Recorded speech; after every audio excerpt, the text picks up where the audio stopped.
तो ये बता, गुजरों में यार कहाँ नौकरी लगता है? गुजरों में जमीन जायदाद इतनी होती है, बदमाशी गाड़ी फॉर्च्यूनर हो, आगे स्टॉप इधर ही हो। गुड़गांव में सर दोस्त है भाई के, एक किला ऐसे जा रहे 130 करोड़ का।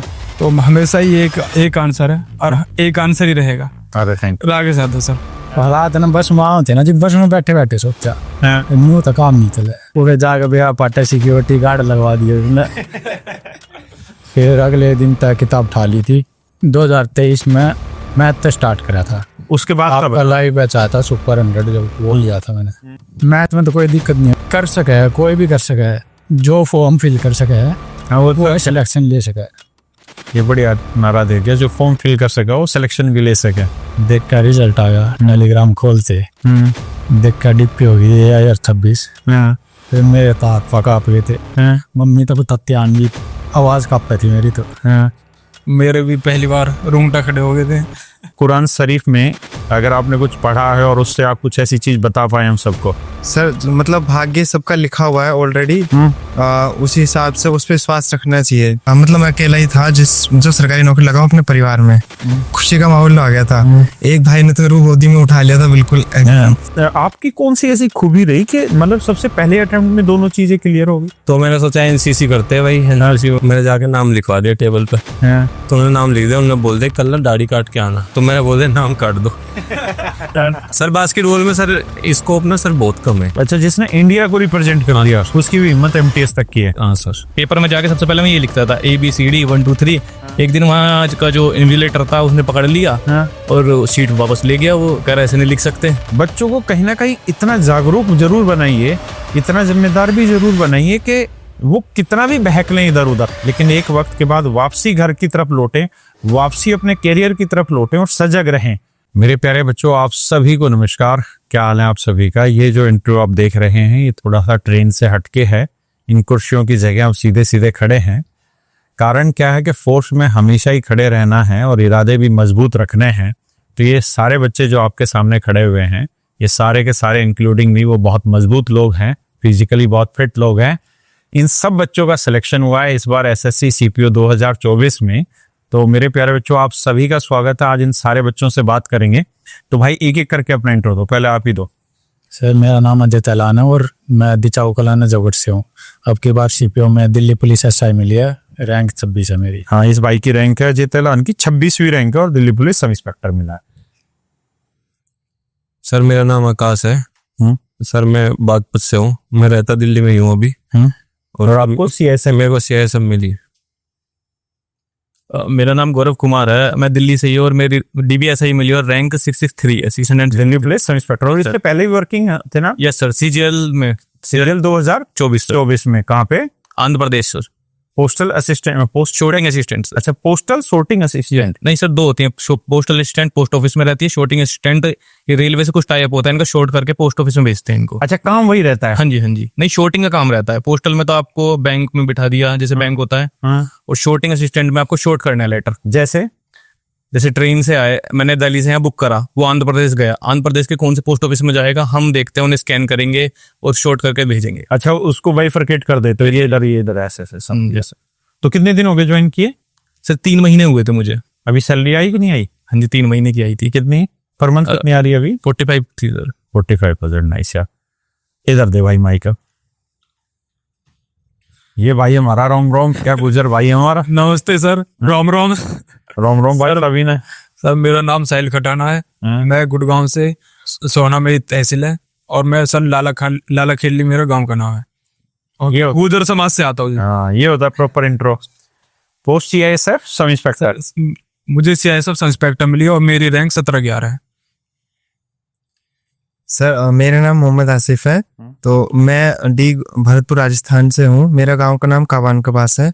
मेरा CPO 2024 के थ्रू CISF SI में सिलेक्शन हुआ है और मेरे ऑल इंडिया रैंक 729 है। अभी इससे पहले कोई वर्किंग कर रहा था आसिफ? नो सर, ये मेरा फर्स्ट गवर्नमेंट जॉब का पहला सिलेक्शन हुआ है अभी तक की तैयारी से।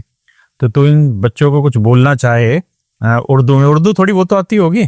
उर्दू सर वैसे तो हिंदी ही होती है वैसे प्रॉपर। हाँ, पर थोड़ा चेंज होता है उसका टेक्सचर।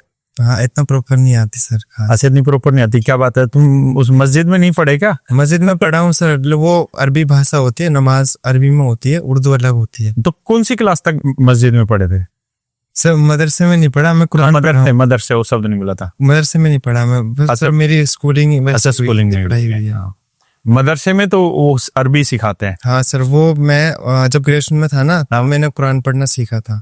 तो कुरान मतलब पूरी कुरान पढ़ी है? हाँ पढ़ी हुई है सर, 2-3 बार, कई बार पढ़ ली है। कुरान पढ़ी है। यस। और पढ़ता रहता है या एक ही बार पढ़ के बस छोड़ दिया फिर? सर वो रमजान का महीना आता है ना, जब एक रोजे रखते हैं, हाँ। उस टाइम पढ़ने का मौका मिलता है, तब पढ़ना पड़ता है। मतलब पढ़ता तो खैर डेली पढ़ना चाहिए, लेकिन स्टडी के साथ टाइम नहीं मिल पाता है, तो उस टाइम ज्यादा पढ़ता हूँ। खैर जैसे एक भगवत गीता होती है, ऐसे ही कुरान है। Yes sir. है ना? तो जैसे भगवत गीता में एक सारी चीजों का एक क्रक्स ये बोला है भगवान श्री कृष्ण जी ने कि तेरे भाग्य का है यही मर्म, तेरे जीवन में सिर्फ तेरा कर्म, यानी जो तुम काम करोगे वही तुम्हें भाग्य मिलना है। बिल्कुल। तो कुरान शरीफ में अगर आपने कुछ पढ़ा है और उससे आप कुछ ऐसी चीज बता पाए हम सबको।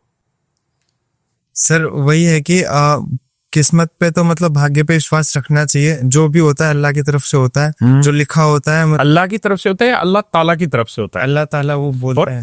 अल्लाह ताला ये दो अलग शब्द है या बस अल्लाह की ही मतलब इज्जत के लिए अल्लाह ताला बोला जाता है? वो इज्जत रिस्पेक्ट के लिए बोलते हैं। अच्छा, ताला वैसे कोई वो वैसे कुछ नहीं है, मतलब सिर्फ जैसे नाम होता है भगवान का, वैसे अल्लाह होता है एक तो नाम। फिर और जो ताला बोला, अल्लाह ताला बोला जाता है। जैसे अल्लाह ताला वो रिस्पेक्ट के लिए। अच्छा, वो रिस्पेक्ट के लिए बोला जाता है। हाँ, तो बता क्या कह रहा था कि ये सर मतलब जो मतलब ऑलरेडी सबकी, हाँ सर मतलब भाग्य सबका लिखा हुआ है ऑलरेडी, उसी हिसाब से उस पर विश्वास रखना चाहिए, और अपनी मेहनत पे विश्वास रखना चाहिए।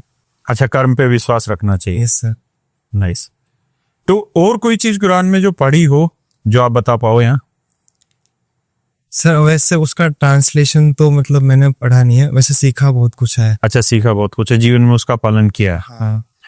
तो लाइफ में जब कोई ऐसा मोमेंट आता है जब आपको मतलब थोड़ा डिसहार्टनिंग होता है या आपको उदास हो जाते हैं, तो उस समय कुरान की तरफ कुछ पढ़ते हैं, कुरान शरीफ में जाते ये हैं? सर मतलब बहुत सी जैसे कुरान में सूरह आयतें होती हैं। आयतें होती हैं, तो उसका जो ट्रांसलेशन अगर हम सुन लें तो उससे बहुत सुकून मिलता है दिल को। और नमाज भी अगर हम 5 टाइम पढ़ें तो उससे भी सुकून रहता है, और माइंड एकदम बढ़िया से काम करता है, रेस्ट भी मिल जाता है, और अंदर से सुकून मिलता है पढ़ाई। और नमाज में एक चीज ये भी है, उसका साइंटिफिक अगर हम पहलू देखें, यस भाई तो शांत तो है ना? हाँ जी है कदे यही चीज फार करते मेरी ठीक है। नमाज का एक सबसे बड़ा ये रहता है कि वो एक किस्म का योग है। Yes sir. है ना? उसमें सारी क्रियाएं होती हैं शरीर की। उसको पता नहीं मैं कौन सा, आजकल हमारे पास भी जो ज्ञान है वो रीलों का ही ज्ञान है, तो उसमें बता रहे थे कि अष्टांग योग होता है इसमें भी, क्योंकि आप सारी क्रियाएं करते हैं, गर्दन को इधर इधर। हाँ, वो ये सारी क्रियाएं। हाँ। और ये जो निशान होता है सजदे का, ये जो हम माथा टेकते हैं जमीन पे, वो सजदे का निशान मेरा यहीं पे नमाज का लगा। अच्छा, वो लगा वहां तेरा ये वाला हिस्सा। ये जब हम सजदा करते हैं ना नमाज में, उस टाइम उसका होता है, जमीन पे सर टेकते हैं। अच्छा, आप जिस जगह रहते हैं ना, क्या इलाका बताया आपने? बूंदी, भरतपुर। भरतपुर, हाँ भरतपुर से। तो वहां पे मुस्लिम पॉपुलेशन है कितनी टोटल? सर हाँ काफी है, मतलब मेवात एरिया में पड़ता है वैसे वो। अच्छा, ये इधर हरियाणा टच ही हो गया मेवात। अलवर और जो भरतपुर जिला है ना, वो मेवात का ही एरिया पड़ता है।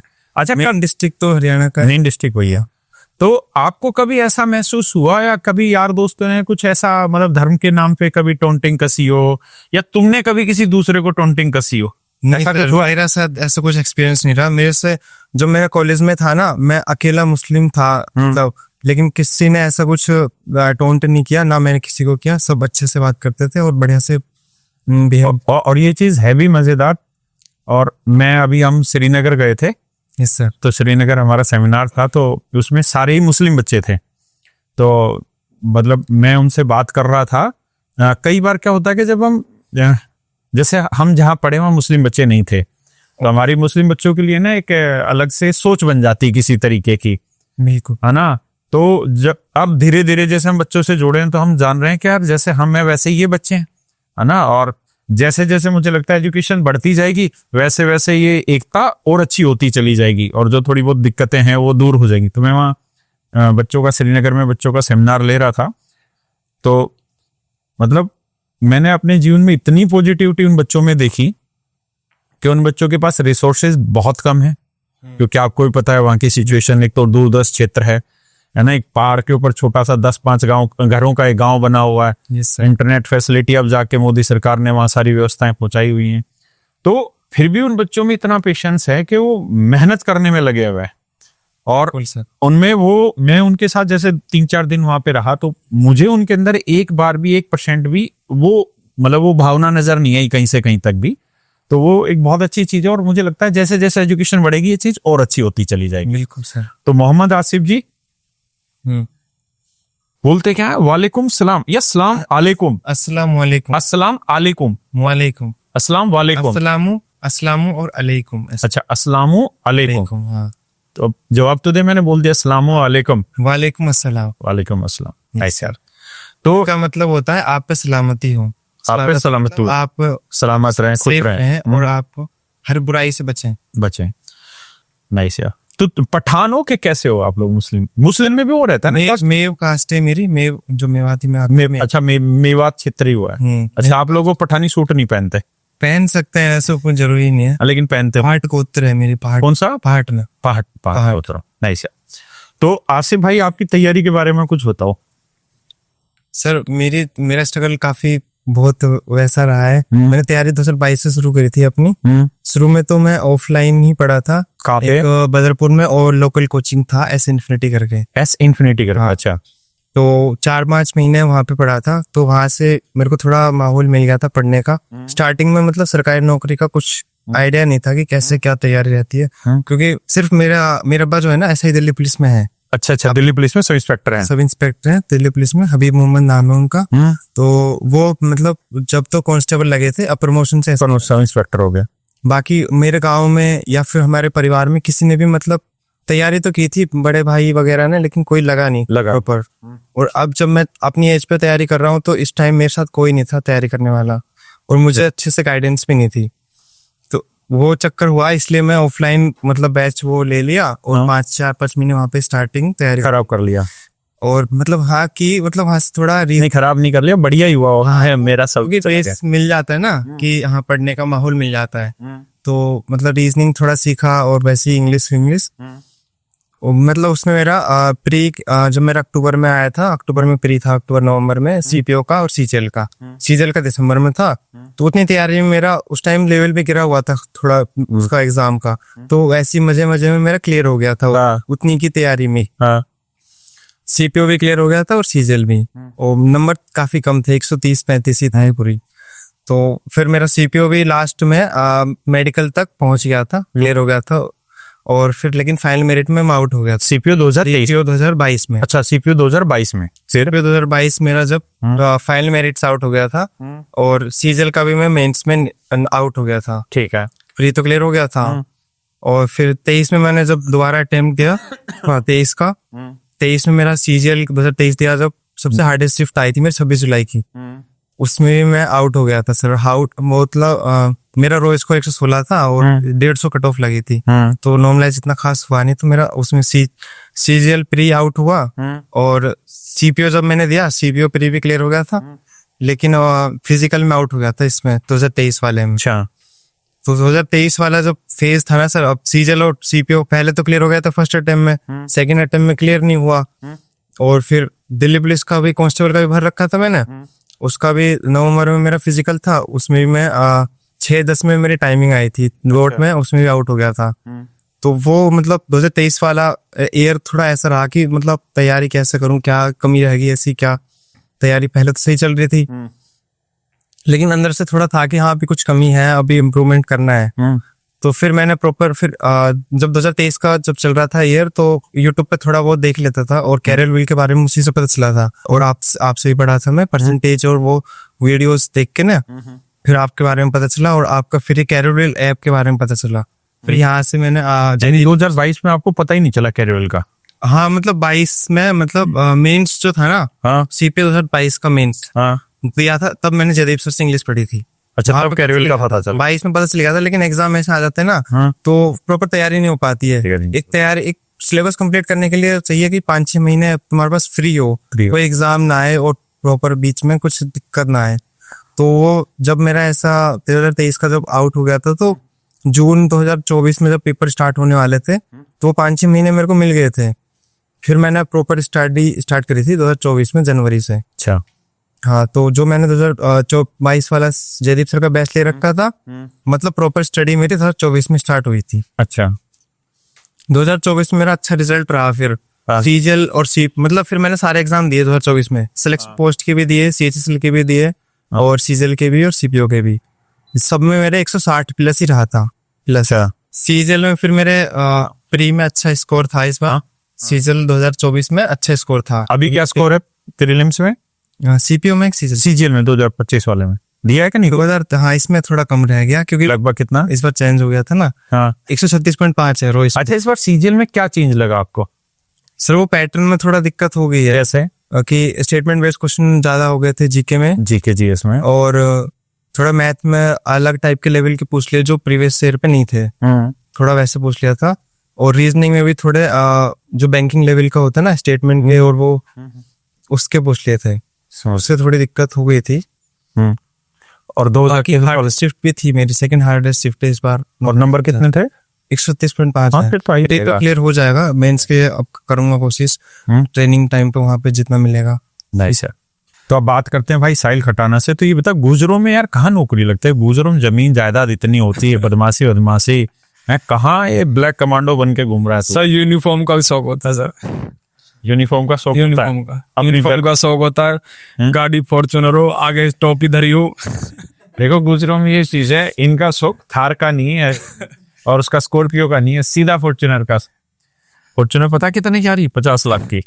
पर तुम्हारे यहाँ तो जमीन भी बहुत बिकली होगी, महंगी बहुत जमीन है सोना में। तो अभी बिकने में भाई हमारी साइड थोड़े इतने रेट ना है जी। अभी सोना में है बिल्कुल जो मेन सोना है उधर तो अच्छे रेट है। हमारे साइड 5 करोड़ है।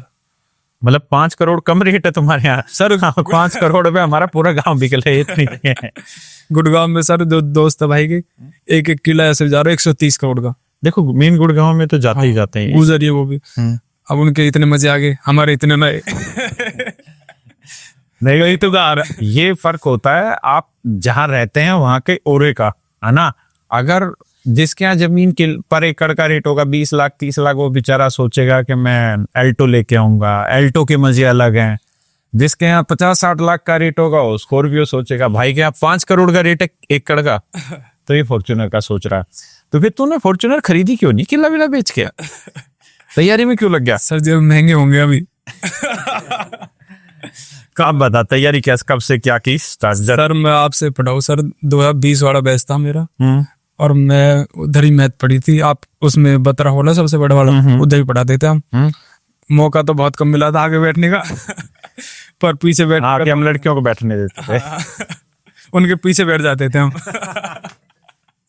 अच्छा सर फिर एक और हॉल है सर उस साइड है, वो 41 नंबर हॉल था, वो ऊपर चल के जो रहता। एक तो ऊपर चल के उसमें ज्यादातर आते थे हम। अरे एक सर उस साइड पढ़ता था जो अभी कौन सा विकास सर का इंस्टीट्यूट है ना, हाँ उस साइड था। हाँ दृष्टि के आसपास था। हाँ तो उधर जाते थे मेरा। अब मैं और मेरा दोस्त जाते थे, हम आते थे लेट। और आपको ये चीज पसंद नहीं, फिर आप धमका दे थे। पर सर आपसे मैंने ये चीज बहुत सीखी है। एक तो पढ़ाई तो है ही सर, एंड हमेशा सीखी है। कभी भी कोई बच्चा पूछ रहा भाई सर अब सिलेक्शन भी हो गया, अब तो वैसे भी सब मानते हुए कुछ अच्छी, प्लस में प्री में भी 170 नंबर है मेरे। नाइस है। हाँ जी, मैथ में भी शायद 47-48 थे। नाइस। तो पूछते बच्चे कि मैथ कहाँ से पढ़नी है, तो हमेशा ही एक आंसर है और एक आंसर ही रहेगा। अरे थैंक यू। आगे ज्यादा सर आपसे अच्छा सर ऐसा है ना, हर कोई मतलब कोई मतलब फेंके जा रहा, बढ़ाए जा रहा, ये सब चीज मतलब जिसकी नीड भी नहीं है, कुछ भी नहीं है। अब आप हो भी सर पुराने एसएससी डायलॉग मारते सर। एसएससी के पुराने बरगद है सर। पुराने बरगद का पेड़, लेकिन मैंने अब रिवाइव किया है, मैं अब जवान होता जा रहा। हाँ जी।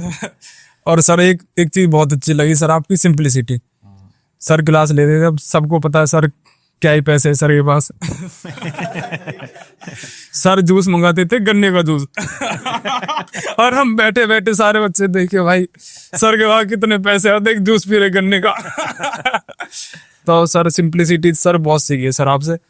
और थोड़ा सर घर वालों का भी सर डेडिकेट करना चाहता हूँ। हाँ हाँ बिल्कुल सर, हमेशा से ये है हमारे गुजरों में सर शादी बहुत जल्दी कर देते। हाँ ये लगा लो लड़का जवान हुआ और शादी ब्याह शादी कर दो। हाँ होते रहेगा, जो कुछ होगा लगना लगाना सब होता रहेगा।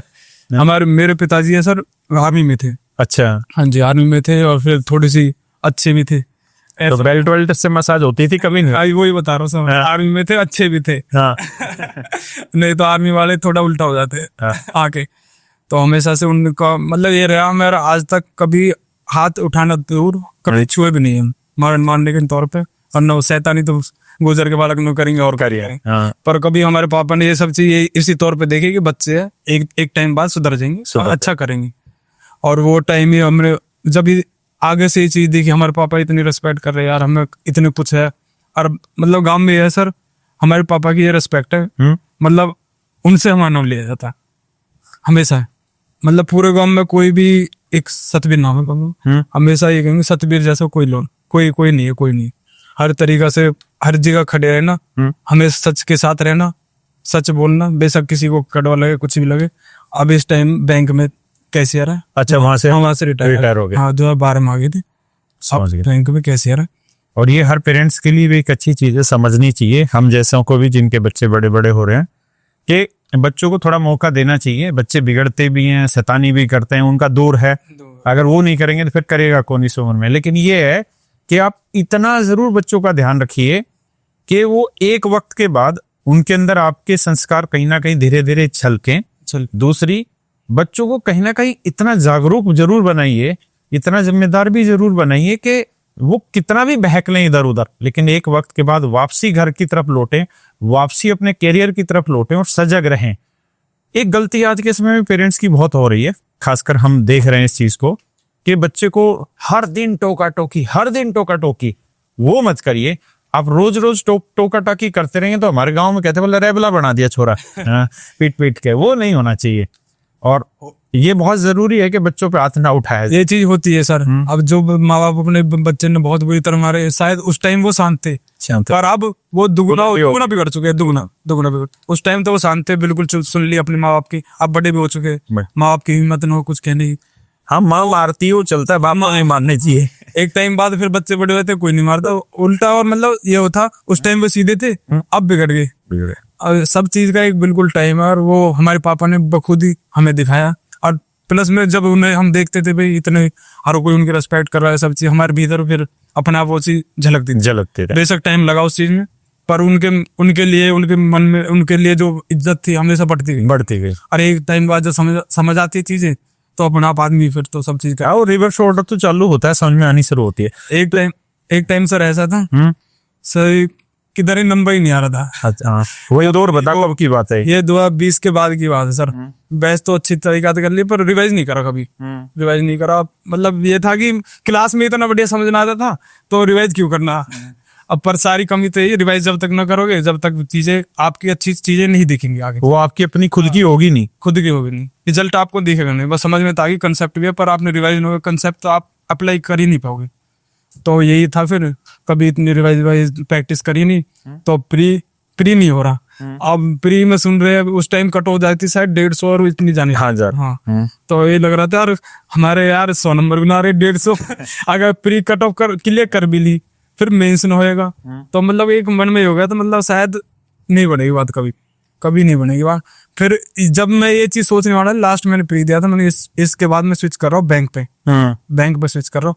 उस बार ही मेरा रिजल्ट आ गया प्री में, सीजल प्री में क्लियर हो गया।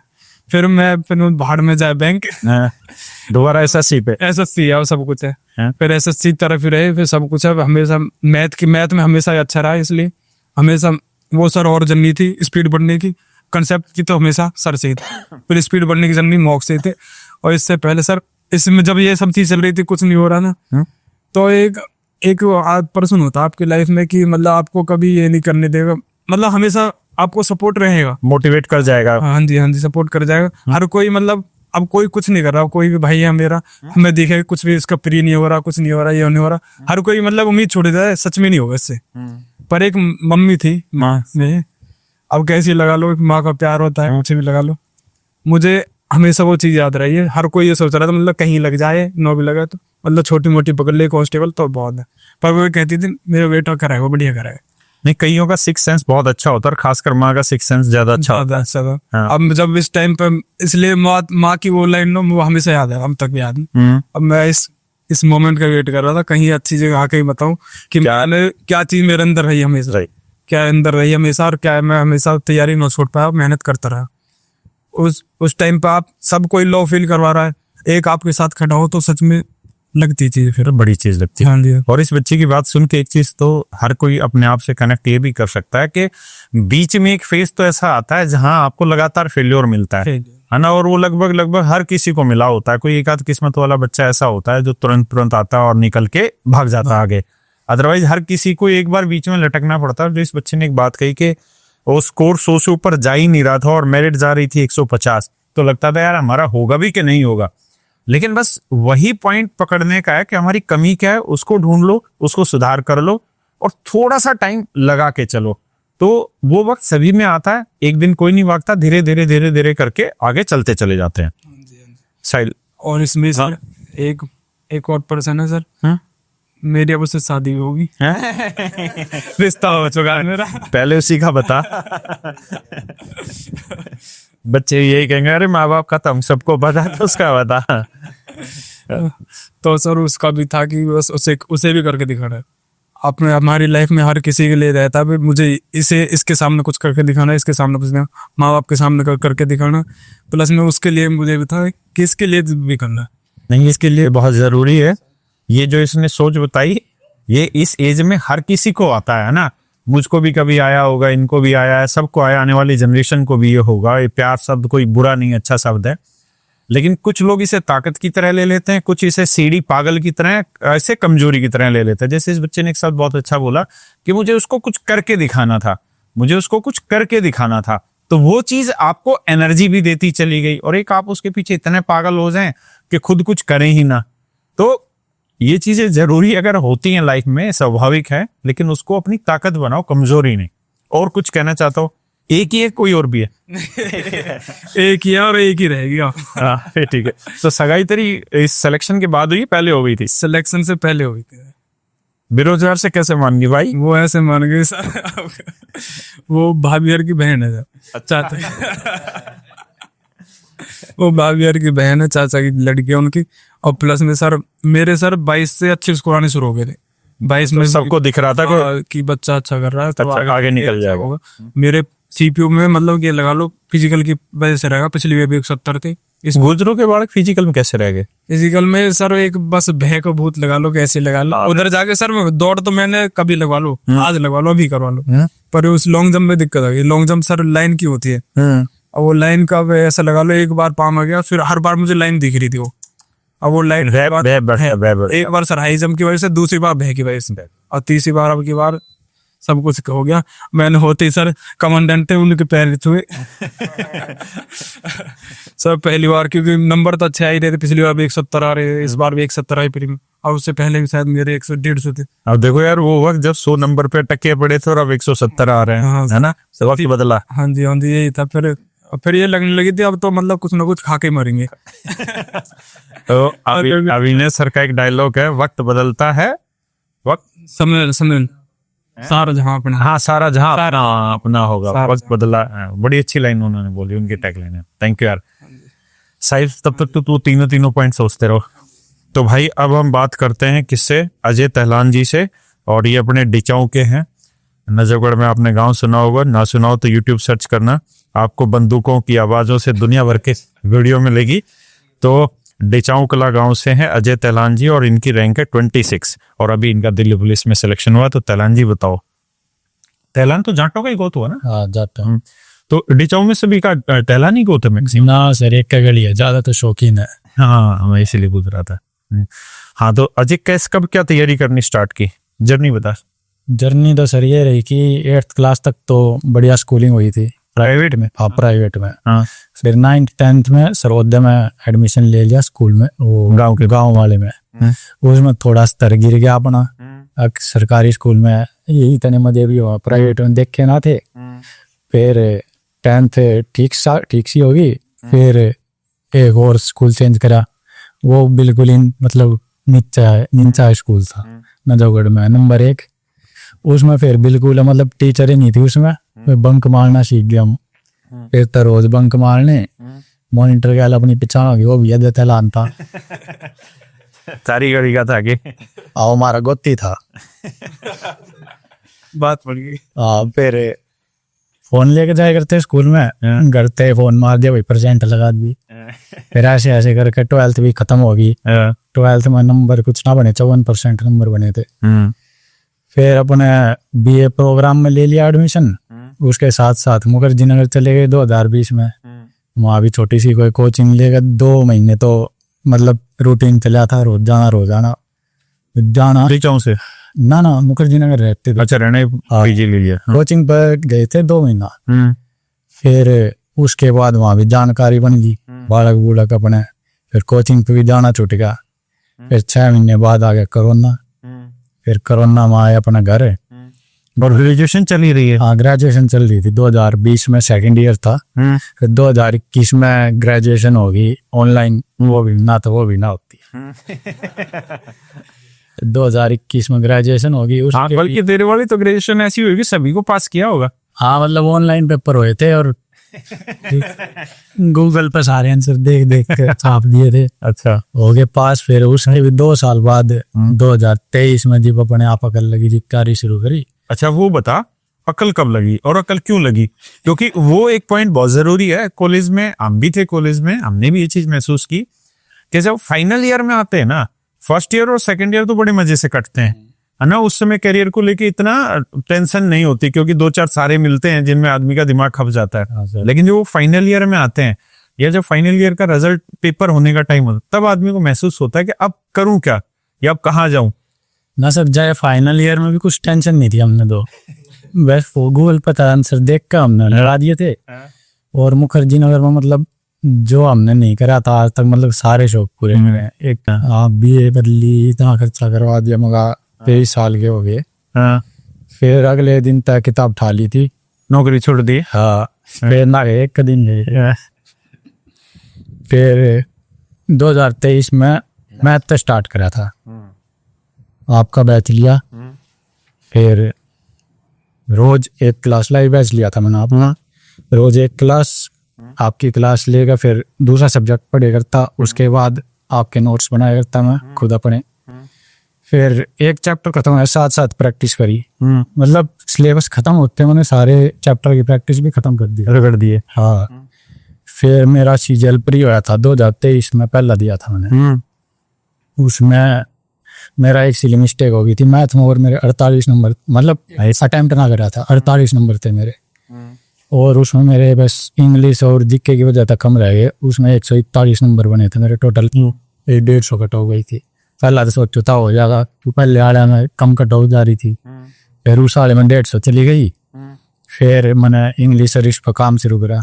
मतलब मैथ में आपके बाद कोई दिक्कत नहीं आई। यूँ था कि 50 नंबर तक आए जाएंगे। रीजनिंग और मैथ के मिला के मैं 100 नंबर का पूरा टारगेट। मेरे को भी है ना, तो ये जो अजय तेलान है, ये मेरे को पता है दूसरा या तीसरा बच्चा ऐसा मिला है जिसकी लाइफ की जर्नी बिल्कुल नेगेटिव थी और फिर इसने एकदम से घुमाया। देखो, कौन बच्चा ये उम्मीद कर सकता है कि जिसने मतलब ग्रेजुएशन 12वीं क्लास में 54% नंबर ला रहा है, फिर ग्रेजुएशन कोविड में ऑनलाइन की वजह से हो गई, क्योंकि ऑनलाइन पेपर देना था। और आप लोग शायद इस बात को इमेजिन नहीं कर पाओगे, ये उस क्षेत्र से आते हैं जहाँ बच्चा पैदा होते ही बदमाशी करना सीख लेता है। अब तो कर वहाँ बहुत अच्छा स्तर हो गया और आने वाली जनरेशन बहुत अच्छी निकलेंगी, ऐसी हमारी उम्मीद है। लेकिन आप ये सोच के देखिए, मैं एक विनय का एग्जांपल देता हूँ कि वो पढ़ाई में बहुत कमजोर था और वो उसने 3-4 साल लगा दिया और उसके बाद उसका इनकम टैक्स में सिलेक्शन हुआ। लेकिन ये अजय तेलान मेरे को लगता है दूसरा तीसरा एग्जाम्पल है कि जिसकी डायरेक्शन ही अलग चली गई थी। जो देखो, ऊपर वाले की कृपा के बस में जिस दिन ये बैठा था, उस दिन इसके दिमाग में कोई एक ऐसी चीज आई जिसने इसकी बुद्धि जगा दी कि जो तू काम कर रहा है तेरे लायक नहीं और ऐसे बात बनेगी नहीं। वो जो ये बात है ना कि तो कहते हैं, प्रेमानंद महाराज जी भी कहते हैं कि डिसिप्लिन उस दिन आता है जिस दिन यहाँ से आएगा। जब तक वो बाहर से फेंका जाएगा ना, वो डिसिप्लिन होगा ही नहीं। और इसने कहा है कि मैंने अगले दिन से किताब उठा दी थी। तो ये सच में बहुत बड़ी ताकत है और ये एग्जाम्पल बहुत बढ़िया एग्जाम्पल है। ऐसे बच्चे जो अपनी लाइफ में इनिशियल स्टेज पे बहुत कुछ नहीं कर पाए, बहुत अच्छा नहीं कर पाए, जो कामयाब लोग होते हैं उनकी तरह नहीं कर पाए, लेकिन वो कहते हैं ना, जब जागो तभी सवेरा। और आप ये सोच सकते हैं कि 26वीं रैंक ऑल इंडिया CPO में 26वीं रैंक लाना एक बच्चे के लिए, और वो भी वो बच्चा जिसका पढ़ाई से कोई कनेक्शन नहीं है, तो अपने आप में सच में बहुत बड़ी चीज है और ये बड़ी जीत है। और ये हर उस बच्चे के लिए जीत है जो हारकर निराश बैठा हुआ है घर पे। देखिए, आप अपनी कमियां जरूर ढूंढिए, लेकिन अगर लगे रहेंगे और पॉजिटिव एनर्जी से लगे रहेंगे तो काम हो जाएगा। तो अजय, मुझे ये बता कि जिस दिन वो बस में तेरे को आइडिया आया और अगले दिन से किताब पकड़ ली, वो कौन सा साल था और लगभग कौन सा महीना? 2 जनवरी का महीना था सर, जनवरी 2023। उसके बाद कब? आपका लाइव बैच आया था सुपर 100, जब वो लिया था मैंने। फिर उसके बाद मैथ में तो कोई दिक्कत नहीं हुई। 7 महीने के बाद 50/50 स्कोर रहा मेरा सारे पेपर में। फिर 2023 से ये सीपीओ दिया 2023 का, उसमें मैं मेरिट में आउट हो गया था 2 नंबर से। अच्छा, सारा क्लियर हो गया था, फाइनल में रेट गया। मैथ में भी उसमें मेरे 50 थे, रीजनिंग में भी ऐसा 1-2 गलत हो गया था। फिर मैंने इंग्लिश उठाई थी, इंग्लिश कमजोर थी अपनी। फिर इंग्लिश उठाई 2024 में, उसमें बढ़िया स्कोर आ गया। मैथ में 50, रीजनिंग में गलत हो गया था और 171 स्कोर आ गया था। और जीएस में भी बढ़िया स्कोर था मेरा, 27 नंबर थे। उसके बाद 2023 के बाद मैंने बढ़िया तैयारी शुरू कर दी थी। फिर उसके बाद तो मैं था एक था बनाने होता कि दिल्ली पुलिस में लगना, दिल्ली में जॉब लग जाएगी। एक अकेला छोरा हूँ घर आ गया। फिर शांति पड़ जाएगी। हाँ, 1.5 किलोमीटर दूर अपनी एकेडमी है। फिर वैसे एक सीपीओ टारगेट था अपना, फिजिकल तो बढ़िया है, मेडिकल बढ़िया है, और बस ये करना था।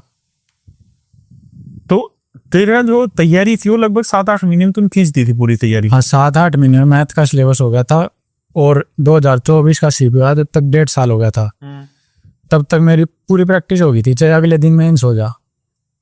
तो उस 1.5 साल में तेरे कभी ऐसा नहीं हुआ कि कंसिस्टेंसी ब्रेक हुई हो, या तेरे को लगा हो यार मेरे से नहीं हो पाएगा, या रिस्क ऑफ फेल्योर कभी आया हो दिमाग? ना सर, ऐसा नहीं हुआ। कदे आपकी रोज की क्लास रोज लेनी है, अगले दिन नहीं करनी।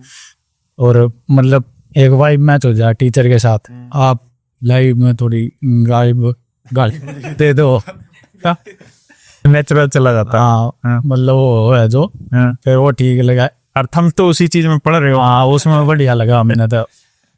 कई टीचर हो जाए ना कि भाई ये 1.5 घंटे की क्लास, पढ़ाई है, थोड़ी सी वो होना चाहिए एंटरटेनमेंट भी थोड़ा सा है। और फिर जिस दिन तुम घर आड़ा तो बताइए कि मैं भैया सिक्योरिटी गार्ड का काम ना करूं, मैं पढ़ूंगा, तो फिर घर वालों ने क्या बोला? ना कुछ ऐसे तो कुछ ना भाई, पूरा सपोर्ट करा था घर वाला ने। अगले दिन तो लाइब्रेरी चला गया था मैं। अच्छा, लाइब्रेरी। हाँ, नाइस। तो यार मैं तेरे से ही शुरुआत करता हूँ, बाकियों से ही पूछूंगा कि मतलब तेरी कौन सी अच्छी चीज ऐसी रही कि जब भाई बीच में तो लगातार पढ़ाई से कटा हुआ है, चाहे ग्रेजुएशन हो या उसके बाद का थोड़ा टाइम हो, लेकिन ऐसी कौन सी 3-4 पॉइंट जो तो अपने बताना चाहेगा जो बहुत अच्छी पॉजिटिव चीजें थी जिसकी वजह से तेरा इतने कम टाइम में तैयारी हो गई और सिलेक्शन की तरफ चला गया? तो सर एक तो वो बता दिया आपने, जो मैंने बता दी, जैसे पॉइंट वाइज ही बताता था। एक तो पहला होगा कि लाइव क्लास ली थी मैंने, रोज की क्लास है, रोज लेनी है, रोज नोट्स बनाने हैं, चैप्टर खत्म होगा, साथ साथ प्रैक्टिस करनी है, ज्यादा टाइम ना लगता, सिलेबस कंप्लीट। सिलेबस के साथ साथ अगर करोगे तो रोज का 8-9 घंटे से ज्यादा टाइम नहीं लगता। समझ गया।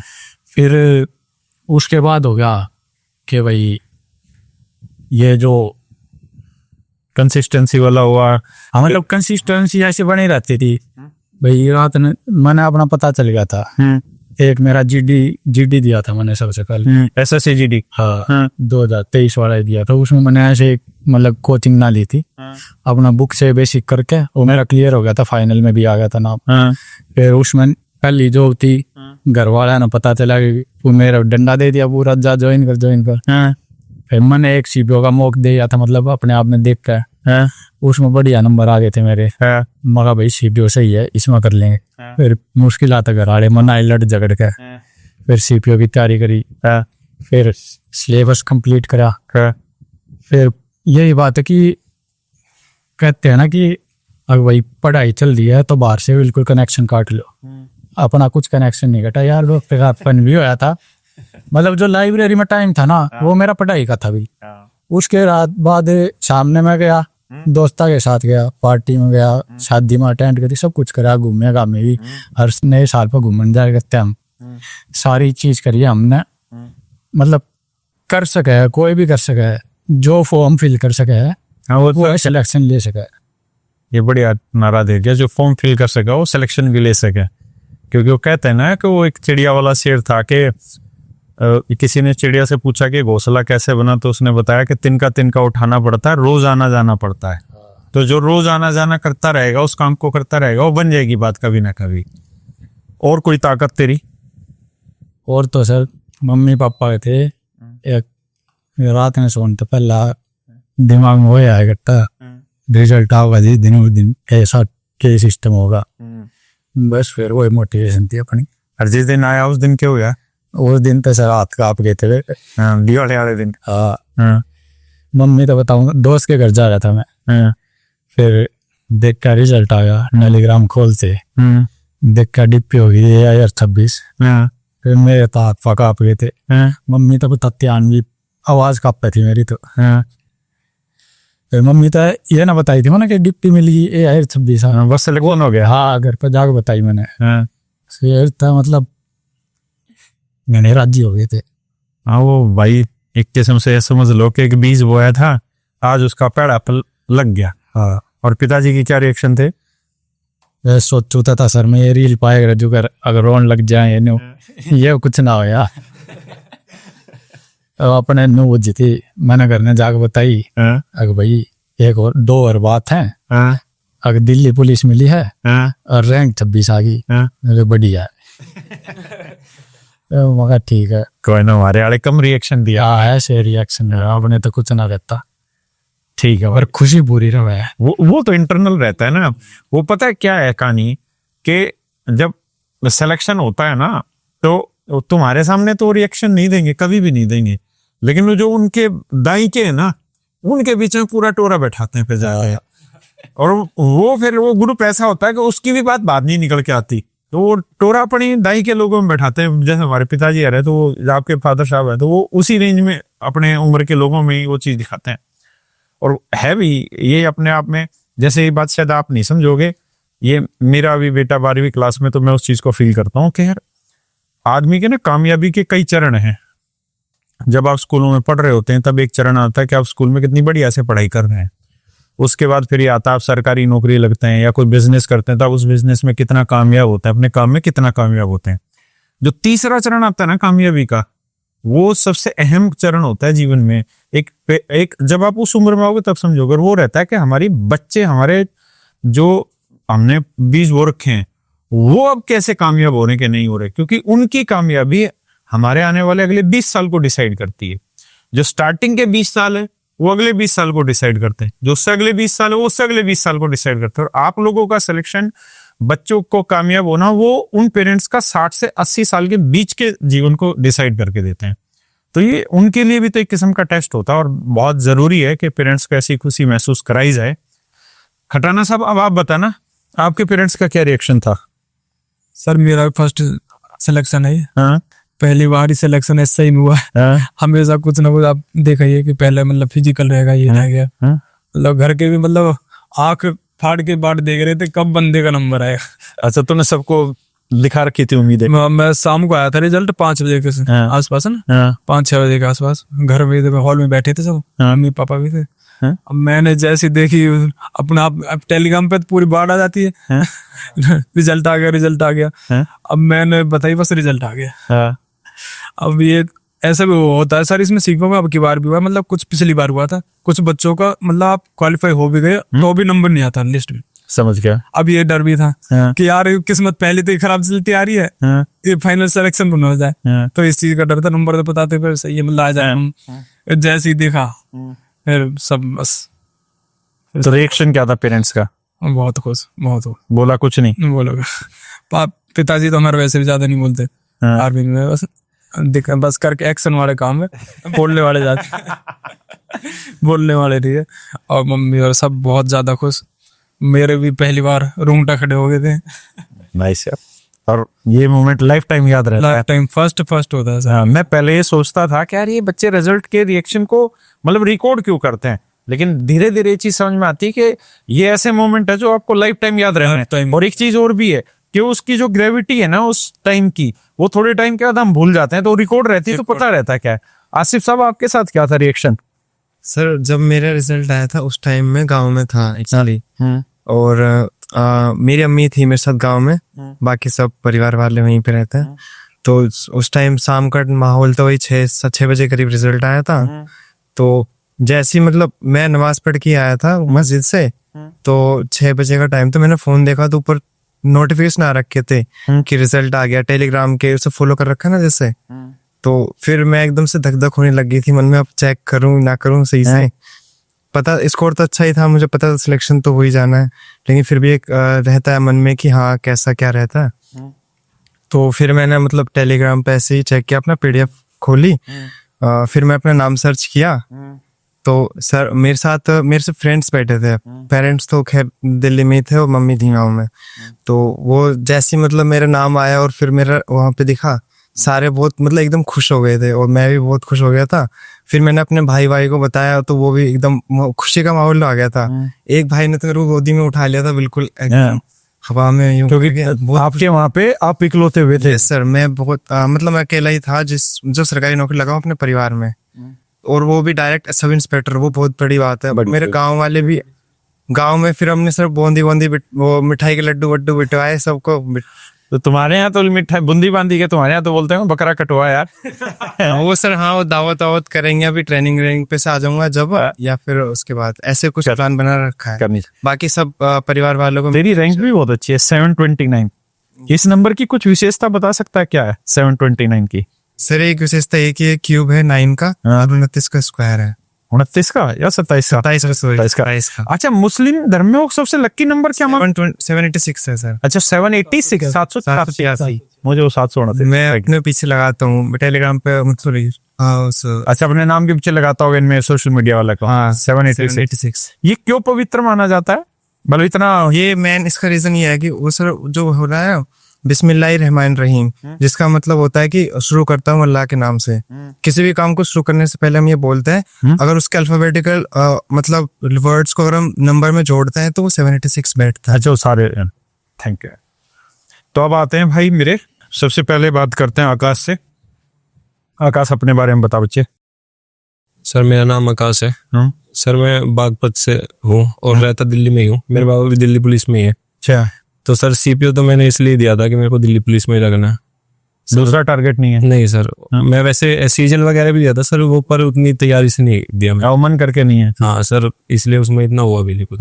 लेकिन अब जो आपको मिली है वो CISF सब मिली है सर, फिर ट्राई करेंगे सर। 2026 वाला ना सर? ये वाला, हाँ जी 25 वाला। हाँ सर, अल्टीमेट टारगेट तो सर दिल्ली पुलिस ही है। दिल्ली पुलिस लेनी है? हाँ जी। तो तैयारी कब से स्टार्ट की? सर तैयारी सर 2022 में ग्रेजुएशन हो गई थी। उसके बाद सर 1 साल मतलब ग्रेजुएशन में जब मैं 5th सेमेस्टर में था तो मैंने CDS दिया था, तो मेरा CDS निकल गया था। SSB हुई सर वहाँ कॉन्फ्रेंस आउट। उसके बाद मैंने सोचा कि 1 साल CDS और FCAT वगैरह देता हूँ। तो सर 1 साल ये FCAT CDS ये सब दिए, SSB में नहीं हुआ। फिर मैंने सोचा कि कुछ ऑल्टरनेट देखना पड़ेगा, कब तक इनके भरोसे बैठा रहूंगा। तो सर फिर आपने तैयारी शुरू कर दी सीजन के। सर पहले मैंने सोचा था कि UPPCS की तैयारी शुरू करूँ। सर उसके लिए भी 1-2 महीना पड़ा। फिर उन्होंने सर क्या हुआ, मैंने ऑप्शनल की कोचिंग ली थी वाजीराम से, सोशियोलॉजी की। तो सर उन्होंने क्या करा कि मेन से ऑप्शनल ही हटा दिया। सर तेरा कट गया। हाँ सर, फिर मैंने सोचा कि चलो सीरियल CPO इसमें देखते। सर CPO था मेन टारगेट, तो सर CPO की तैयारी करी है। सर 2023 में पहले दिया था सर, नंबर आए नहीं अच्छे क्योंकि 1-2 महीने पढ़ के करा था सर, कुछ नहीं हुआ। फिर उसके बाद सर 2024 में दिया।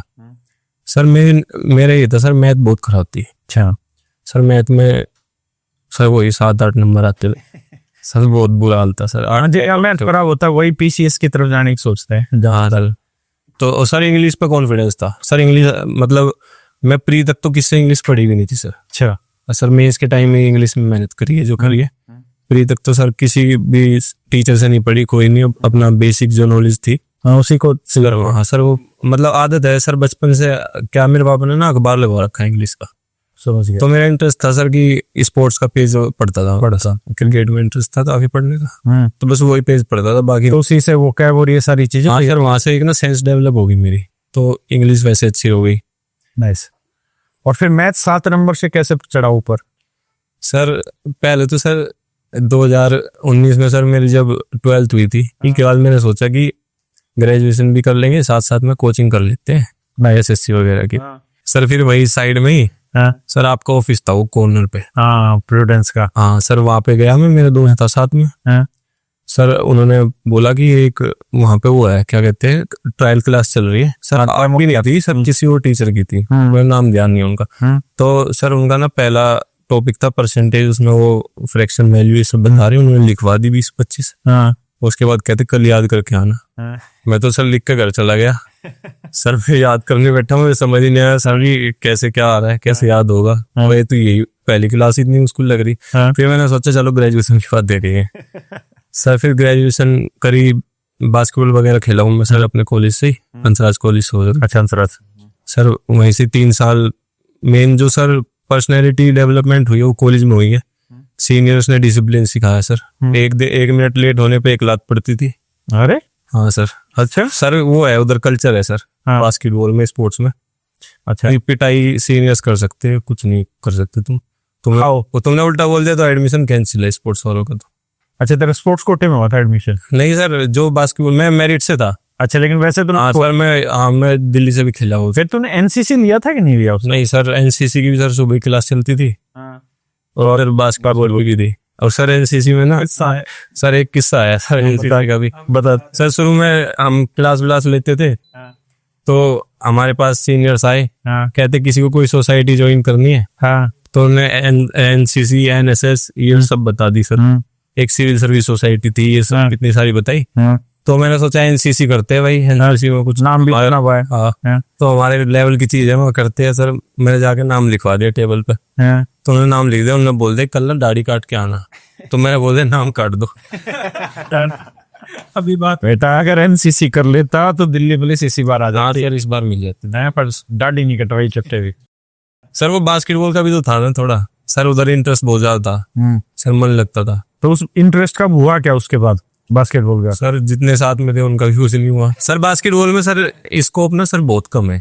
हाँ सर ज्यादा ना हेड कांस्टेबल लग सकते हैं कहीं पे, या फिर इनकम टैक्स वगैरह में एमटीएस। हमारे इतने सीनियर्स है जो इंडिया खेले हुए, इंडिया रिप्रेजेंट कर रखा उन्होंने, वो एमटीएस है सर इनकम टैक्स में। इससे ऊपर नहीं जा सकते सर बास्केटबॉल। अच्छा, जिसने इंडिया को रिप्रेजेंट कर दिया उसकी भी हिम्मत एमटीएस तक की है। हाँ सर। स्पोर्ट्स कोट रहे थे सर, और भर्ती नहीं निकलती। भर्ती नहीं निकलती। अच्छा एनसीसी जो आप बता रहे थे कि सुबह उनकी भी क्लास चलती थी, तो एनसीसी की क्या रोज चलती है क्या फर्स्ट ईयर में क्लास? सर हाँ, फर्स्ट सेकंड थर्ड ईयर में सर उनकी तो चलती रहती है। और सर उनके कैंप भी इतने लगते हैं, बाहर कहीं जाते रहते हैं। अच्छा तब मिलता वो सी सर्टिफिकेट? हाँ सर, हमारे में एक एनसीसी का बच्चे ने अप्लाई करा था ट्रायल के लिए बास्केटबॉल की, हमारे कोच ने सीधा मना कर दिया था। क्या कि इधर तू टाइम नहीं दे पाएगा और एनसीसी भी करेगा तो कैसे होएगा मैनेज। तो फिर आपको उस समय नहीं पता था कि बास्केटबॉल में अगर मैं इतना टाइम दूंगा तो ज्यादा से ज्यादा एमटीएस या हवलदार बन पाऊंगा? सर नहीं सर, ऐसा नहीं था सर। जब कॉलेज में तब तो यूपीएससी का सोचा था, यूपीएससी करेंगे।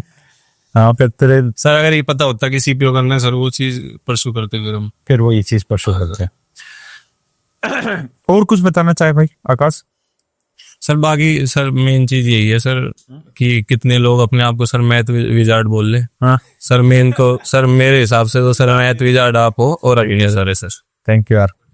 अभिनय सर को तो मैं भी मानता हूँ, वो उस आदमी में एक स्किल बहुत अच्छा है कि वो मतलब लाइव क्लास में भी कोई भी चीज ब्रेक कर लेता है अलग से, तो वो चीज उसमें है। हाँ सर, वो तो सर गॉड गिफ्टेड लगता है सर। हाँ तो वो स्किल उनमें है, वो स्किल उनमें है, इसमें कोई दो राय नहीं। सर मतलब मैथ तो सर शुरू में जब मैथ स्टार्ट करी थी इतना टाइम लगना भी नहीं चाहिए था सर। मेन टाइम ना सर इसलिए लगे यूट्यूब पे ना सर भटकाव बहुत ज्यादा है, सबसे बड़ी दिक्कत हुई है सर। अलग सर हर किसी कोचिंग और हर एक रील में एक नया मतलब वो शकूफा छोड़ा जाता है और दिमाग खराब करने वाली चीज है। हाँ सर, मतलब वही है सर कि कोई बच्चा ये बोल रहा है कि इसका बैच, कोई इसने अपना बैच निकाल दिया, कोई ये दिखा रहा है कि इतने सिलेक्शन यहाँ से हो गए सर। फिर ज्योमेट्री की वीडियो 80 हो रही है सर, तो फिर नाम ले दो भाई। समझ गए। हाँ सर, वो ये सर, मैं शुरू में ना वो वहां से ली थी सर कोचिंग मैथ की, एक दोस्त ने उसकी आईडी से ली थी, खरीदी तो थी नहीं। हाँ। तो सर फिर 2 रजिस्टर ले आया मैं, मगर इसको इसमें लिख देंगे इसको, ज्योमेट्री से स्टार्ट करा सर, 2 रजिस्टर ज्योमेट्री से भर गई सर, बिल्कुल फिर खत्म हो गया। सवाल एक आया है, और सर मेरे अलजेब्रा ट्रिको में मेरे को दिक्कत होती थी सर, वो मैंने आपसे ही पढ़ा था। अलजेब्रा ट्रिको तो आपसे पढ़ा है, और अभिनय सर से भी वो मेन चीज कैलकुलेशन की ट्रिक्स वगैरह वो बताते रहते हैं। हाँ, और कैलसी करके लाते हैं। हाँ सर, बढ़िया बता, उनकी वो देख ली थी सर। अब आते हैं गौरव पे। गौरव भाई, आपकी रैंक है 663 और आपको दिल्ली पुलिस सब इंस्पेक्टर मिला है। Yes sir. तेरे पापा भी दिल्ली पुलिस में है क्या? नहीं सर, हैं? प्राइवेट जॉब है सर। बता तो अपने बारे में बता। सर मैं दिल्ली से ही हूँ, मतलब पापा मेरठ से यूपी से बिलोंग करते हैं। मैंने तैयारी तो कॉलेज से शुरू करी थी अपनी। ड्यूरिंग कॉलेज लास्ट ईयर में था तब शुरू करी थी, और कॉलेज मेरा अभी हुआ है 2024 में ही, अपेयरिंग से भरा था। अच्छा, अभी? हाँ जी, फर्स्ट अटेम्प्ट ही था ये, सीजीएल का भी और सीपीओ का भी। नाइस। सीजीएल में क्या रहा अभी? सिर्फ पोस्ट वो नहीं, अभी 25 वाले में। अच्छा, अभी 140 है सर। 140। और फर्स्ट अटेम्प्ट में सीजीएल और सीपीओ दोनों ही निकल गए, 24 वाला। Yes sir. सर सारे कोर्स मैंने करियर विल से ही पढ़े थे। मेरा दोस्त था वो तैयारी कर रहा था, तो उसने रिकमेंड करा था कि करियर विल से कोर्स ले ले, और डायरेक्ट वहीं से पढ़ ले। फिर मेरा सिलेक्शन का यही था कि मुझे कहीं और टीचरों के बारे में पता ही नहीं था। अच्छा। सिर्फ मैंने करियर विल डाउनलोड करा, गोपाल वर्मा सर का बैच लिया, और रीजनिंग के लिए अरुण सर का लिया, और जी के लिए जी के स्पेशल लिया। अरुण सर के बारे में कुछ बता। सर उनका तो बस वही, जब वो नंबरिंग होती है ना अल्फाबेट में, उनकी एक वीडियो देखी थी, और उसी से फिर मैंने उनका बैच ले लिया था। अच्छा, यूट्यूब पे वीडियो देखकर वहां से उनका बैच ले लिया। एक मतलब पेपर में जाके सबसे पहले मैं ये लिखता था ABCD 1 2 3। एक दिन वहां का जो इन्विजिलेटर था उसने पकड़ लिया, और सीट वापस ले गया। वो कह रहा ऐसे नहीं लिख सकते, पहले ही मतलब एग्जाम शुरू होने से पहले लिख दिया था। तो फिर मैंने तब वीडियो देखी थी, और एक वीडियो में याद करवा दिया था उन्होंने। अच्छा, अरुण सर ने। हाँ जी। तो यार, आपकी कौन सी ऐसी खूबी रही कि मतलब सबसे पहले अटेम्प्ट में दोनों चीजें क्लियर हो गई? सर मुझे ज्यादा टीचरों के बारे में पता ही नहीं था। सिर्फ मुझे जो टीचर पता थे मैंने उनसे पढ़ा और क्लियर हो गया, उनसे टिक रहा बस। बिल्कुल, वो कई स्टिक रहे। हाँ, वो कहते हैं ना कि वो कम इन्फॉर्मेशन ज्यादा कारगर होने की बजाय के बहुत ज्यादा इन्फॉर्मेशन। यूट्यूब पे भी मैंने अपनी सर्च हिस्ट्री जब शुरू में कॉलेज में तभी से बंद कर रखी थी। यूट्यूब में कोई सजेशन ही नहीं आता, कुछ वीडियो ही नहीं आती, जो मैं सर्च करूंगा बस वही आता है। नाइस। ये पहला बच्चा मिला जिसने इतने सारे मतलब इंतजाम बैठा रखे थे। तो आप जब तैयारी कर रहे थे तो ऑनलाइन जब पढ़ रहे थे, तो ऑनलाइन पढ़ते वक्त मैथ जैसे सब्जेक्ट में डाउट क्रिएट नहीं होते? जैसे मान लो टीचर ने पढ़ाया जी, तो ऐसा तो जरूरी नहीं कि 100% समझ में आ जाए, लेकिन कई बार डाउट भी। मेरी ग्रेजुएशन BSc मैथ ऑनर्स से ही थी। तुम्हारी किधर दे? मैथ ऑनर्स थी, फिर तुझे क्या दिक्कत हो गया मैथ ऑनर्स वाला? पर फिर भी चीजें तो बदलती है। कारण क्या कि आप जो मैथ ऑनर्स में पढ़ रहे हो तो यहाँ बिल्कुल भी नहीं है। हाँ जी, हाँ जी। वो यहाँ बिल्कुल चीजें अलग अलग है ना? वहाँ तो चैप्टर ही अलग है और यहाँ अलग ही कहानी चल रही है। डाउट होते थे तो या तो मैं जानने वाले थे दोस्त, उनसे पूछ लेता था, या फिर यूट्यूब पे सर्च कर लिया टॉपिक दोबारा। तो फिर आपकी जीएस कैसे तैयार हुई? मैथ ऑनर्स वाले बच्चों के लिए बहुत मुश्किल होता है जीएस जैसा सब्जेक्ट। जीएस मैंने जी के स्पेशल बैच लिया था, नोट्स बनाए प्रॉपर सारे सब्जेक्ट के, और उन्हें बार बार रिवाइज करता था। अच्छा, ये अभिषेक सुमन सर भी? हाँ जी, हाँ जी, हाँ जी। तो बार बार रिवाइज, मतलब मैंने कितनी बार, मुझे भी नहीं पता मैंने कितनी बार रिवाइज कर दी होंगे जी के जीएस। हाँ जी। मेरा ऐसा हो गया था कि मैं 6 सब्जेक्ट एक दिन में रिवाइज कर देता था। कैसे? मैंने शुरू करा पहले तो मुझे 1 महीना लग रहा था कि हाँ रिवाइज कर रहा हूँ, तो बहुत सारा है डाटा उसमें, रिवाइज कर रहा हूँ। धीरे धीरे मैंने रिवाइज इतनी बार कर दिया था, खाली मुझे देखने की जरूरत थी कि अच्छा ये है पन्ना पलट रहा हूँ बस। अच्छा, बाकी फिर कुछ स्मार्ट नोट्स बना रहे थे या कैसे कर रहे थे? मतलब वो पूरे सारे नोट्स को एक बार रिवाइज कर रहे थे? जी, सिर्फ मुझे मतलब बार बार पढ़ने की नहीं। जब मैंने शुरू में रिवाइज शुरू करा तो मैं लिखता रहता था कि आज मैंने ज्योग्राफी उठा ली, पूरा मैं ज्योग्राफी लिख रहा हूँ। रफ कॉपियां भर दी, वो लिख के। फिर लास्ट में ऐसा हो गया था कि मुझे सिर्फ पन्ने पलट रहा हूँ, मुझे लिखने की भी जरूरत नहीं है, सिर्फ देख रहा हूँ कि अच्छा ये ऐसा था, ठीक है बस। और जीएस में नंबर कितने थे? जीएस में अब तो आइडिया नहीं सर क्या। अच्छा, अभी कितने हैं 2025 सीजीएल में? 25 सीजीएल में? हाँ, जीएस में टोटल पता नहीं सर, 140 है। वैसे याद नहीं है डिवीजन।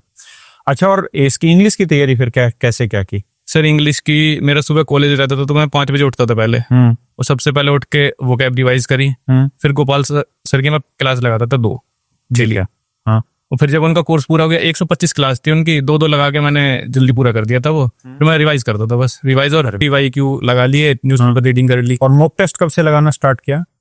मॉक टेस्ट जब कोर्स कंप्लीट हो गया, उससे पहले जैसे गोपाल सर से पढ़ता था, गोपाल सर ने टेक टाइम्स कंप्लीट करा दिया तो वो उसमें अपडेट कर देते थे वो क्वेश्चन शीट उसे डाउनलोड करके प्रिंट आउट निकाल के सॉल्व करता हुआ जा रहा हूँ, बस में कॉलेज जा रहा हूँ, तो ऐसे। यानी वो सिंसियरली मेहनत करता रहा हाँ जी, लगातार। हाँ जी। नाइस। अच्छा, आप सबसे सवाल लेते हैं वही वाला राउंड पे कि अपनी तैयारी के दौरान जो कौन कौन सी ऐसी चीजें थी, चाहे आपसे एक बोली जा रही है तो एक ही बोलना, दो है तो दो बोलना, कि कौन कौन सी ऐसी चीजें थी जो आपको लगता है कि आपने गलती की, अगर नहीं करते तो सिलेक्शन और जल्दी होता या और बेटर रैंक आती। स्टार्ट करते हैं। सर बेटर रैंक ये है कि मैं ज्यादा प्रैक्टिस नहीं करता था, रिवीजन नहीं करता रहता था क्वेश्चनों की। अगर मैं चाहता तो और प्रैक्टिस कर सकता था, मतलब ज्यादा रिवीजन ना करके क्वेश्चन लगाता तो ज्यादा अच्छी रैंक आ सकती थी। जैसे मैंने कई प्रीवियस ईयर नहीं लगाए, 2017 मैंने 2020 तक के उठाए थे। हाँ। कई इंग्लिश के वोकैब ऐसी आ गई थी जिनकी वजह से, जो 2000 पहले की थी, 2020 से अगर मैं उन्हें पढ़ता और कॉपी में लिखता तो फिर मैं और अच्छा कर सकता था। और जैसे मैथ जैसे सेक्शन में तो देखे तो 2017-18 का पेपर बहुत अच्छा है आए हुए थे, उसके बाद तो फिर बिल्कुल ही रद्द लग गए। कमी बतानी है अपनी को, 1 2 3 जितनी। सर मेरा तो सर यही था कि सर मेरा मेंस में तो अच्छा स्कोर था। हाँ। सर प्री में कम रह गया स्कोर, तो सर ये मेन इस वजह से हुआ क्योंकि सर मैथ में स्पीड थी नहीं इतनी, और सर मैथ के लिए टाइम बचाना था, तो इंग्लिश, जीएस और रीजनिंग बहुत जल्दी जल्दी कर दी सर, और मैथ के लिए 1 घंटा बचा लिया। यानी वो बैलेंस रखता तो। हाँ सर, अगर इंग्लिश में सर ये अच्छी थी, इंग्लिश में आराम से 48 49 आराम से आ जाते सर, 42 ही आए, वहां पे नंबर कट गए सर, उधर आ जाते थोड़े तो शायद एक बार दिल्ली पुलिस मिल जाती सर। तैलान साहब, कमी बतानी है अपनी। सर आपकी 26वीं रैंक है, हो सकता है 6 रैंक आपकी।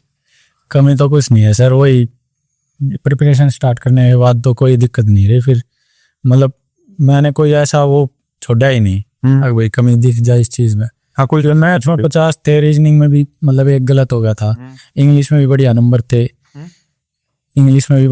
थे, और जीके में भी 27 नंबर थे। वो मेरे हिसाब से तो बहुत बढ़िया नंबर है क्योंकि सीजीएल में नहीं बनते मेरे इतने। और तैलान साहब की तरह सेटिस्फाइड भी रहना जरूर है। मैं बिल्कुल सेटिस्फाइड हूँ इस मामले में। नाइस यार। सर मेरे प्री में तो अच्छे नंबर थे, 170 कुछ बता रहा था। मैं इसमें आके मुझे लगने लगा इंग्लिश ही तो बस, इंग्लिश में खींची जाएंगे, नॉर्मली 180 आई जाएंगे ये सब। और आए कितने? आए थे 151, और वरना इसे बारी दिल्ली पुलिस आ जाती, कटता खेल। तो पर इंग्लिश में इतना कम नंबर क्यों रहा? जब क्यों? मैंने की इंग्लिश ही था कुछ सर थोड़े घर में भी कंडीशन ऐसी बन गई थी, थोड़ा इन्वॉल्व हो गया था क्लास में, फिर यही है मैंने इंग्लिश से, तो मैं सेक्शनल रहते ना अपने सीजल वाले पर ओवर हो गया तो और कॉन्फिडेंस और हो गया सर। अब पहली बार मेंस आया था उस सीपीओ का, सीजीएल मेरा बिगड़ चुका था। सीजीएल का रिजल्ट आया था शायद फरवरी या मार्च में, उसमें मेरा जीएस बहुत खराब हुई थी, बहुत खराब, जिसमें मेरे ख्याल 25 से 1 नंबर आए, और 9 बार अब की बार सीजीएल हुआ था मेरे 3 नंबर शायद मेरा सीजीएल रहा। अच्छा। हाँ जी। फिर तो आसिफ साहब, आपकी कोई कमी? सर मेरी कमी यही है कि थोड़ा ऊपर। हाँ। मेरी कमी यही थी कि मैंने टाइमली मॉक टेस्ट स्टार्ट नहीं किए थे अपनी प्रिपरेशन में। सेक्शनल मॉक और जो फुल मॉक है ना वो काफी लेट स्टार्ट किए, मतलब 23 जब पूरा गुजर गया उसके बाद 24 में स्टार्ट किए मेन। फुल मॉक तो मैं एक आध दे देता था महीने में, को भी 2-3, लेकिन 24 में मैंने डेली फुल मॉक दिए थे, और सेक्शनल भी एक दिन में 4 देता था, चारों सब्जेक्ट के। यानी मॉक लेट स्टार्ट करना। हाँ, मॉक से सेक्शनल मॉक बहुत जरूरी है क्योंकि उससे स्पीड बढ़ती है, स्पीड से करना बहुत जरूरी होता है, 1 घंटे का ही टाइम रहता है मुश्किल से। नाइस। अच्छा, अब हम सवाल ले रहे हैं कि आप बच्चों को आखिरी में कुछ कहना चाहते हो, अपनी तरफ से कोई मैसेज देना चाहते हो, ठीक है? तो पहले तो ही कर, तब तक तुम सोच लो, स्टार्ट कैसे करते हैं? हाँ सर, यही है कि एक टीचर पे स्टिक रहना है, जितने ज्यादा बताओगे उतना ज्यादा कंफ्यूजन रहता है। कभी बच्चा इसमें एक टॉपिक कई टीचरों से पढ़ लेता है, फिर कंफ्यूज हो जाता है और वो रिदम मिस कर देता है। हाँ जी, और फिर पेपर में भी ध्यान नहीं रहता कौन सा लगाना है, लगाना है जो भी है। बस ये मुझे एक बच्चा बता रहा था अभी, पता नहीं मैं उसका नाम तो भूल गया, उसने मुझे बताया कि मैं जैसे सर प्रॉफिट एंड लॉस में एक चैप्टर था और वो मैं पढ़ता था प्रॉपर आपसे, हाँ जी, लेकिन बोला जो पेपर का जिस दिन जैसे पेपर आया तो उसी दिन शाम को बहुत सारे टीचर यूट्यूब पे उसका असेसमेंट कराते हैं कि ये क्वेश्चन है, तो कहता है वहां उन्होंने ना बोलो एक अलग ही तरीके से उसको सिखा दिया उस सवाल को तरीके से, और जब मैं पेपर में अगले दिन उसी क्वेश्चन को करने गया तो वो उस डाटा पे वो तरीका सेट ही नहीं बैठा।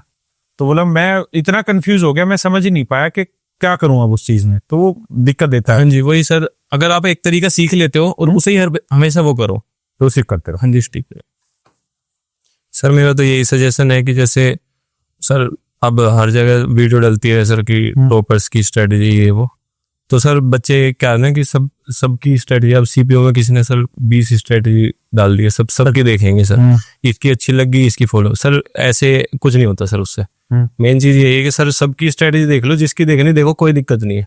मेन है कि खुद की स्ट्रेटजी रिवाइज करो, हाँ खुद की बनाओ, क्योंकि जो तुम्हारे काम होंगे दिन में, जो तुम्हें जिस तरीके की तुम्हारी वर्क लाइफ जो भी है, उस हिसाब से तुम खुद ही एडजस्ट करोगे। सर दूसरों की स्ट्रेटजी हम अपना लेते हैं सर, उससे बहुत दिक्कत। और यूट्यूब पर सर मेन चीज तो यही है सर कि एक टीचर पकड़ के सर तैयारी करनी चाहिए। अब सर मैंने सबसे बड़ी गलती यही करी सर, हर किसी के पास थोड़ा थोड़ा पढ़ लिया और वो नंबर भी थोड़े ही रह गए। हाँ सर, नंबर ही सर, ये इसी की वजह से थोड़ा सा रह गया सर। तैलान साहब, कुछ बच्चों को मैसेज देना चाहें आखिरी में? मैसेज यही है कि सिलेबस कंप्लीट करो, ज़्यादा टाइम नहीं लगता, 7-8 महीने लगते हैं, सारे सब्जेक्ट का हो जाता है सिलेबस कंप्लीट। और प्रैक्टिस मतलब चैप्टर वाइज, चैप्टर खत्म होते ही प्रैक्टिस भी करनी है। ये नहीं है कि पूरा सिलेबस हो जाए उसके बाद प्रैक्टिस स्टार्ट करेंगे। और ज़्यादा अच्छा रहता है अपने हैंड रिटन नोट्स बनाओ तो, क्यों वो ज़्यादा जल्दी याद हो जाते हैं, हाथ से लिखी हुई चीज याद रहेगी। हाँ। और मैथ्स में तो मतलब एडवांस में दिक्कत थी मेरे को, एडवांस के ही नोट्स बनाए थे मैंने। हर संडे को रिवाइज करना था, सिलेबस कंप्लीट हो गया, उसके बाद हर दिन एक चैप्टर उठाता था, नोट्स रिवाइज करे, फिर चैप्टर की प्रैक्टिस स्टार्ट कर दी। ऐसे ही होता है। ठीक, अब बच्चे मेरा सर यही है, जैसे सबको सिंपल रखने की कोशिश करी है। मेरे सर मुखर्जी नगर में एक दोस्त भी था, उसने मैथ ऑनर्स से ही करी थी बीएससी, तो वो तो वैसे भी टॉप है। और उसने, पर वो क्लास में मतलब हम जब सवाल करते थे, मैं उससे पहले कर लेगा, आप करवा रहे हो आगे, हम टाइम दे देते भाई करो, मैं उससे पहले कर लूँ। और वैसे वो और उसको वो बाद में बता, भाई मेरे मॉक में इतने अच्छे नंबर आ रहे हैं, तेरे कैसे आ रहे यार, तू तो यार क्लास में कुछ नहीं कर पा रहा। फिर बता रहा हूँ भाई, जो मैं क्लास में सर नोट्स करवाते हैं ना, मैं उन्हें उसी दिन जाके करता हूँ वही। अब फिर मैंने भी बाद में वही चीज करी। सच में हकीकत में मतलब ज्यादा लोड लेने की जरूरत ना हो मैथ में, जो सर करवा रहे हैं ना सर, उन्हीं क्वेश्चन को बस उन्हें कर लो, आज के आज दिन।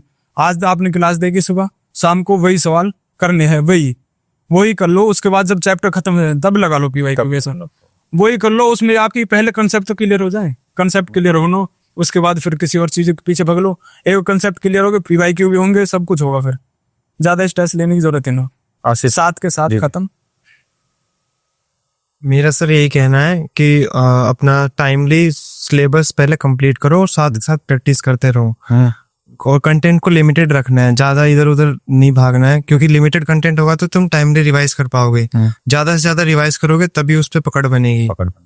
बिल्कुल। अच्छा आसिफ, मेरा एक आखिरी क्वेश्चन आपसे ही है कि ऐसा क्यों है कि भारत में मुस्लिम जो है वो लगभग 20-25% के आसपास पॉपुलेशन में है। Yes sir. लेकिन वहीं जब सिलेक्शन की बात करते हैं गवर्नमेंट जॉब में, तो वहां बच्चे उतना उस परसेंटेज में शामिल नहीं हो रहे हैं कि अगर 100 सीटें तो उसमें 20 बच्चे मुस्लिम सेलेक्ट होने लग रहे हैं। सर बहुत तो कारण क्या है, वो जागरूकता नहीं है या कोई और रीजन आपकी नजर में? हाँ सर, वो गाइडेंस की कमी रहती है थोड़ी। कोई बहुत से बच्चे अच्छे से गाइड नहीं हो पाते हैं और प्रॉपरली तैयारी नहीं कर पाते हैं। और बैकग्राउंड भी किसी किसी का बहुत वैसा रहता है कि पढ़ाते नहीं है सही से। गाँव वाला माहौल होता है, सिटी में बहुत कम मिलते हैं ऐसे। तो आप अपने यार दोस्तों को जरूर गाइड करना, जो छोटे भाई सर मैंने तो किया अभी गांव में जब गया था, उनसे बोला भी था। हाँ। जो अच्छे पढ़ने वाले थे, जो कर सकते हैं अच्छी कोशिश, उनको गाइड करनी चाहिए, मैंने। हाँ। करनी चाहिए, बोला था कि हाँ, क्योंकि पढ़ाई अगर तरीके से की हुई है तो उसका फल ले लेना चाहिए। बिल्कुल है ना। तो मेरे प्यारे बच्चों, नमस्कार। आप सभी को बहुत बहुत धन्यवाद, आप सभी का इस इंट्रो को देखने के लिए। आप बहुत सारी चीजें, क्योंकि इन पांचों का कैरेक्टर बिल्कुल अलग है, पांचों की सोच बिल्कुल डिफरेंट है, और पांचों का जो नजरिया है वो ऐसा है कि बिल्कुल अलग अलग डायरेक्शन में देखते चले गए। एक ने दाढ़ी नहीं कटवानी इसलिए एनसीसी काट दी है, एक ऐसा था जिसने सिक्योरिटी गार्ड की नौकरी बस एक बस में एक उम्मीद सी जगी या कोई सोच आई और उसके दम पे सब कुछ छोड़ के पढ़ाई में इन्वेस्ट कर दिया। एक भाई ऐसा था जो बिल्कुल ग्रामीण परिवेश से था, लेकिन उसने अपनी उस इंटेंट को अपने को जगाए रखा और अपनी तैयारी में लगे रहे। तो मेरे प्यारे बच्चों, हर किसी के जीवन में ऐसी समस्याएं आती रहती हैं। विश्वास मानिए, किसी का भी जीवन 100% सेट नहीं है, लेकिन आप मेहनत करते रहोगे तो आप अपने जीवन को एक बढ़िया मुकाम पर लेके चले जाओगे। और इसका बहुत बड़ा उदाहरण मोहम्मद आसिफ है ना। आसिफ जिस परिवेश से आता है, जिस जगह से आता है, आप समझ सकते हैं कि ऐसे बच्चे जब सिलेक्शन लेते हैं तो हजारों बच्चों को मोटिवेट करते हैं। तैलान जैसे बच्चे हजारों बच्चों को मोटिवेट करेंगे कि आप जीवन में सब कुछ खो चुके हैं, उसके बावजूद भी जिस दिन ठान लोगे उस दिन कर निकलोगे। नमस्कार, धन्यवाद, और धन्यवाद भाई आपसे भी बच्चों को। Thank you very much.